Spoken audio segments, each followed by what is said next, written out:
میں یہاں مغرب سے پہلے آیا تو تبلیغی جماعت کے کچھ احباب نظر آئے. یہاں تبلیغی جماعت آئی ہوئی تھی. اتنا بھی خوش ہوا کہ الحمدللہ یہاں ایک مبارک جماعت آئی ہوئی ہے جو اللہ کے لیے نکلے ہوئے، اللہ کے لیے گھر چھوڑنے والے ہیں. اس لیے میرا ایک اردو شعر ہے کہ جب دین سیکھنے والا اور سکھانے والا دونوں اپنے گھر سے بے گھر ہوں، دور ہوں، غریب الوطن پردیش میں ہوں، تجارت کے لیے پردیش نہیں کیا، رشتہ داری کے لیے نہیں، اللہ کے رشتے کے ناطے دین پھیلانے کے لیے، دین سیکھنے کے لیے، تو اس پر میرا ایک اردو شعر ہے.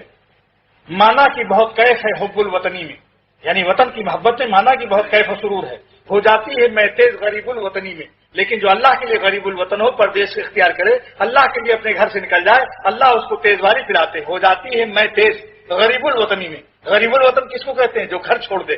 تو جو اللہ کے لیے گھر چھوڑ دیتا ہے، سیکھنے والا بھی سکھانے والا بھی، تو اللہ تعالیٰ اس کو تیز والی پلاتے ہیں، یعنی ایمان و یقین اس کا بڑھ جاتا ہے. جانتے تجربہ اس کا دیکھ لیجیے، تجربہ اس کا روزانہ مشاہدہ ہو رہا ہے. تو اس لیے دوست مجھے آج یہاں آ کر ایک بڑی خوشی یہ بھی ہوئی کہ مجھے تو اس کا پتہ ہی نہیں تھا. ماشاءاللہ تقریباً 15-20-25 کے قریب جو بھی بہرحال ایک جماعت یہاں تبلیغی آئی ہوئی تھی. تو میں نے کہا چلو اچھا ہے، اللہ تعالیٰ ان کی برکتوں سے کہ ہمارا بھی بھائی قبول کر لے اور حصہ لگا دے.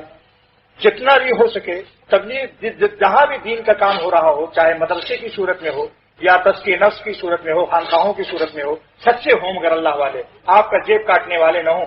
وہ پیری مریدی جہاں شریعت و سنت کا پر چھری پھیری جا رہی ہو، جہاں بے پردہ عورتیں بیٹھ رہی ہوں، جہاں ڈھولک و قوالی ہو رہی ہو اور شریعت کے خلاف باتیں ہو رہی ہوں اور حال بھی آ رہا ہے، کود بھی رہے ہیں اور جماعت کی نماز ہو رہی، مسجد میں کوئی نہیں جا رہا. آپ خود فیصلہ کر لو کہ یہ جماعت کیسی ہے کہ مسجد کی جماعت غائب اور وہاں قوالی کے راستے سے کہہ رہے ہیں ہم شارٹ کٹ پہنچا دیں گے. کہاں پہنچا دو گے؟ تو دوستو میں اسی لیے عرض کرتا ہوں کہ یہ حال جو آ جاتا ہے نا ڈھولک سے، اس حال کا مقصد کیا ہے؟ سن لو.